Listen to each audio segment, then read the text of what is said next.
ఇప్పుడే జీ5 app download చేయండి. చూడండి మీ ఫేవరెట్ టీవీ షోస్ ఎప్పుడైనా ఎక్కడైనా. నాకు తెలియదు బాబుగారు. నువ్వు కూడా అలా అంటే పిల్లల్ని ఎలా రక్షించుకోవాలో అంతు పట్టదు నైని. బాబుగారు, స్వామివారు పిల్లలకి మృత్యు దోషం కనపడుతుంది అని అన్నారు కదా.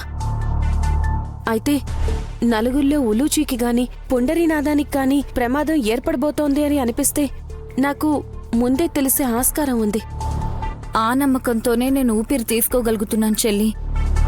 పూనా సేఫ్గా ఉంటాడు కదా. ఉలుచుని కూడా ఆపద నుంచి రక్షించొచ్చు. సరే, అలాగైతే గానవి గాయత్రిలే దోషం బారిన పడతారా? మా చెల్లి అన్నట్టు గాయత్రిని ఈ విషయంలో పక్కన పెడితేనే మనకు కాస్త ఊరట కలుగుతుంది బాబుగారు. గానవి పట్ల జాగ్రత్తగా ఉండాలి. గాయత్రిని కూడా లెక్కల్లోకి తీసుకో చెల్లి.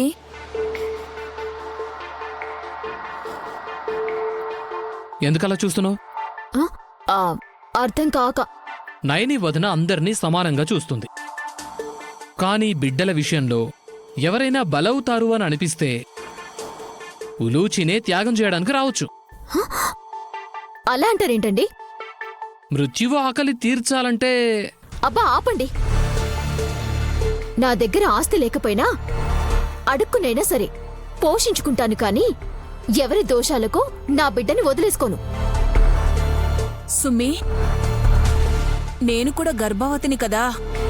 కొంపదీసి నా కడుపులో పెరుగుతున్న బిడ్డకు దోషం అంటుకోదు కదా.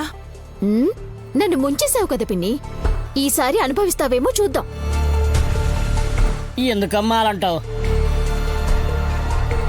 కావాలంటే మా ఆవిడ పేరు మీద రాసుకున్న ఆస్తి నీకు ఇచ్చేస్తుందిలే. నిజంగానా? అయ్యో నిజం మమ్మీ. అతనెవరో తెలియాలనే కదా అలా అడుగుతున్నాను. నేను సర్పతీవికి వెళ్ళి కరాళి నాగ విగ్రహం తలమీద జ్యోతిని వెలిగించాక నన్ను మృత్యువు వాటేసుకుందిరా. వాటేసుకుందా? దాని అర్థం గండం నన్ను కమ్మేసిందని. మరి చావలేదే? ఆ స్మైల్కి అర్థమేంటి మమ్మీ? కొంపదీసి మా మమ్మీవి కూడా నువ్వు కాదా ఏంటి? ఏదో ట్విస్ట్ అని నన్ను మూర్చిపోయేలా చేయకు మమ్మీ. నేను నిన్ను కన్న తల్లి తిలోత్తమనేరా. అమ్మయ్యా. నా రూపం కాలిపోతున్నా పోయే ప్రాణాన్ని అడ్డుకోగలిగాడు.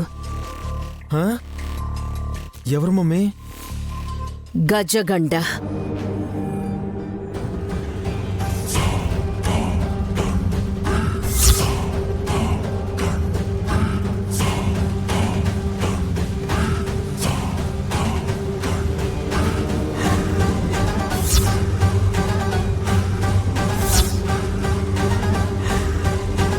గజగండ పేరే ఇంత బలంగా ఉంది.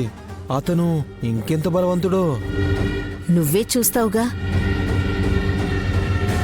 రేపతన్ని కలిసే ప్రయత్నం చేద్దాం. సరే మమ్మీ, చూద్దాం.